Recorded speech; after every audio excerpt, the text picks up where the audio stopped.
प्रधानमंत्री नरेंद्र मोदी के विस्तृत संबोधन के साथ अविश्वास प्रस्ताव पर चर्चा समाप्त हो गई और उसका परिणाम वैसा ही रहा जैसा अपेक्षित था। यह हैरत की बात है कि विपक्ष सदन में अपना संख्या बल प्रदर्शित करने का साहस भी नहीं दिखा सका। इस अविश्वास प्रस्ताव के माध्यम से विपक्ष ने अपनी आक्रामकता दिखाते हुए मोदी सरकार को हर संभव तरीके से कठघरे में खड़ा करने की कोशिश तो की, लेकिन वह नाकाम ही रहा। उसकी नाकामी का कारण यह रहा कि वह तथ्यों और तर्कों से लैस नहीं था। इसी कारण वह सरकार को आईना दिखाने में सफल नहीं हो सका। विपक्ष चर्चा के दौरान जिस तरह बिखरा नजर आया और अपनी बात को सही तरीके से नहीं रख सका, उससे तो यही लगता है कि अविश्वास प्रस्ताव सरकार के लिए एक वरदान ही सिद्ध हुआ, क्योंकि इसके माध्यम से उसे अपनी बात आम जनता तक पहुंचाने का अवसर मिला। ऐसा नहीं है कि देश में समस्याएं नहीं हैं, लेकिन विपक्ष उन्हें समय रहते रेखांकित ही नहीं कर सका।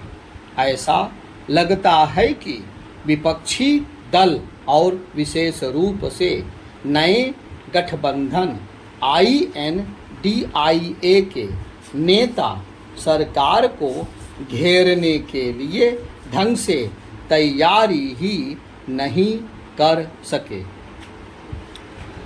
अविश्वास प्रस्ताव पर चर्चा के दौरान जहां विपक्ष ने अपनी कमजोरी ही प्रदर्शित की, वहीं सत्ता पक्ष उसके सवालों और उसके नकारात्मक रवैये का जवाब देने में कहीं अधिक सक्षम नजर आया। पहले सत्ता पक्ष के अन्य नेताओं के साथ गृहमंत्री अमित शाह ने न केवल मणिपुर की हकीकत बताई, बल्कि इस राज्य में अतीत में हुई जातीय हिंसा और उस समय की राज्य और केंद्र की सरकारों के ढुलमुल रवैये को भी काफ़ी विस्तार से बयान किया। इसके अतिरिक्त उन्होंने पिछले 9 वर्षों में मोदी सरकार की तमाम सफलताओं को भी अच्छी तरह से रेखांकित किया।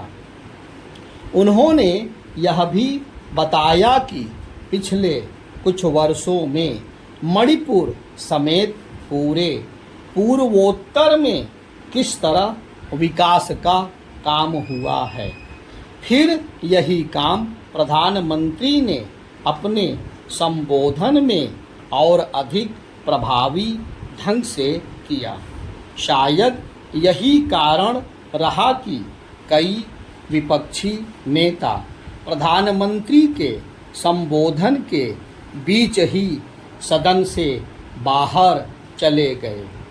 यह विचित्र है कि पहले तो विपक्षी नेता प्रधानमंत्री के वक्तव्य की मांग को लेकर संसद नहीं चलने दे रहे थे, लेकिन जब वह बोले तो वे पूरा जवाब सुनने की क्षमता नहीं दिखा सके। कम से कम अब तो विपक्ष को यह आभास हो जाना चाहिए कि उसे पहले ही मणिपुर के मुद्दे पर संसद में चर्चा के लिए राजी हो जाना चाहिए था। यह समझना कठिन है कि जब सरकार पहले दिन से मणिपुर पर चर्चा के लिए तैयार थी तो विपक्ष तरह तरह के बहाने बनाकर संसद में हंगामा क्यों मचाता रहा। विपक्ष कुछ भी दावा करे, अविश्वास प्रस्ताव के जरिए वह कुछ विशेष हासिल नहीं कर सका।